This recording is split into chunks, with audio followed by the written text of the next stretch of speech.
Hi viewers, నమస్తే. అమెరికాలో తెలంగాణకి చెందిన ఒక వ్యక్తికి 35 ఇయర్స్ జైలు శిక్ష పడింది. కానీ అతను కొన్ని నెలలకే జైల్లో ఆత్మహత్య చేసుకున్నాడు. ఇంతకీ అతను చేసిన నేరం ఏంటి? పూర్తిగా తెలుసుకుందాం. ఈ వీడియోలోకి వెళ్లే ముందు ఒక లైక్ చేయండి. అయితే ఈ సాయి కుమార్ కుర్రెముల, ఇతనికి 31 ఇయర్స్ ఉంటాయి. తెలంగాణలోని జనగామ జిల్లా లింగాల గణపురం మండలం నెల్లుట్ల గ్రామానికి చెందిన వ్యక్తి. సుమారు 10 ఏళ్ల క్రితం అంటే 2015లో అతను అమెరికాకు వలస వెళ్ళాడు. అక్కడ ఓక్లాహోమాలోని ఎడ్మండ్ నగరంలో ఉండేవాడు. ఒక ఉద్యోగం చేస్తూ సాధారణ జీవితం గడిపాడు. అతను ఇమిగ్రెంట్ వీసాపై అమెరికాలో ఉంటున్నాడు. ఇప్పటి వరకు అతని జీవితం బాగానే కొనసాగినట్లు కనిపించింది. కానీ 2023లో ఒక దారుణ ఘటన అతని జీవితాన్ని తలకిందులుగా చేసింది.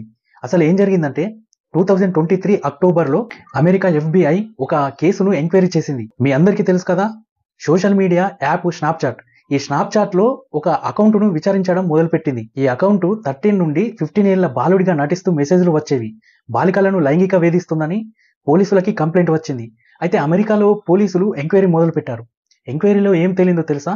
ఈ స్నాప్చాట్ అకౌంట్ సాయి కుమార్ ఉపయోగిస్తున్నట్టు తేలింది. అతను దాదాపు 19 మంది మైనర్ బాలికలను ఈ విధంగా వేధించాడట.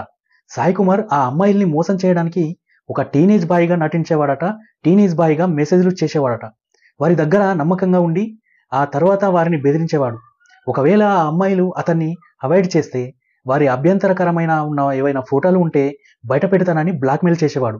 ఉదాహరణకు, ఒక అమ్మాయి ఫోటోలని తల్లిదండ్రులకు చూపిస్తానని, మరొకరి కుటుంబాన్ని కాల్ చేస్తానని బెదిరించేవాడు.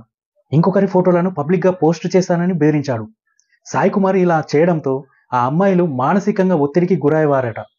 సాయి కుమార్ ఇలా చేస్తున్నాడని 2024 ఏప్రిల్ 22న సాయి కుమార్పై బాలల లైంగిక వేధింపుల కింద ఒక కేసు, ఇంకా చైల్డ్ పోర్నోగ్రఫీ రవాణా ఆరోపణలతో ఇంకో కేసు పెట్టారు. 2024 జూన్ 18న అతను తన నేరాన్ని అంగీకరించాడు. 2025 మార్చి 27న America district judge Charles Goodwin అతనికి 35 సంవత్సరాల జైలు శిక్ష విధించారు. ఈ శిక్ష తర్వాత జీవితకాల సర్వీసులు రిలీజ్ కూడా ఉంటుందని చెప్పారు. అంటే దీని అర్థం ఏంటంటే, సాయి కుమార్ కుర్రెముల తన 35 సంవత్సరాల జైలు శిక్షను అనుభవించిన తర్వాత కూడా, అతను జైలు నుండి విడుదలైనా కూడా అమెరికా న్యాయ వ్యవస్థ అధికారుల పర్యవేక్షణలోనే ఉండాలి. జడ్జి ఈ కేసును అత్యంత తీవ్రమైన నేరంగా చెప్పారు.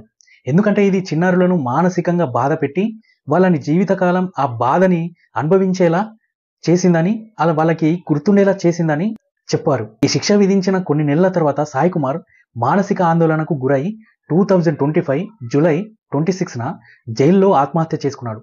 ఈ వార్త అతని కుటుంబాన్ని, గ్రామాన్ని కూడా దిగ్భ్రాంతికి గురి చేసింది. ఈ ఘటన తర్వాత అతని కుటుంబ సభ్యులు జూలై 31న అమెరికాకు బయలుదేరారు.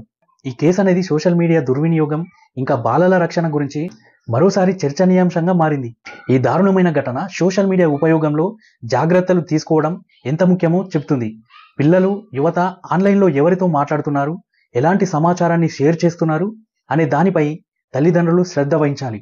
ఈ సాయి కుమార్ కేసు ఒక వ్యక్తి జీవితాన్ని మాత్రమే కాదు, అనేక మంది బాధితుల జీవితాలను కూడా నాశనం చేసింది. మై డియర్ వ్యూవర్స్, మీరు ఈ కేసు గురించి ఏమనుకుంటున్నారు? సోషల్ మీడియా దుర్వినియోగం నివారించడానికి ఏం చేయాలి? మీ అభిప్రాయాలను కామెంట్లో షేర్ చేయండి. ఇలాంటి మరెన్నో ఇంట్రెస్టింగ్ వీడియోల కోసం సబ్స్క్రైబ్ చేసుకోండి.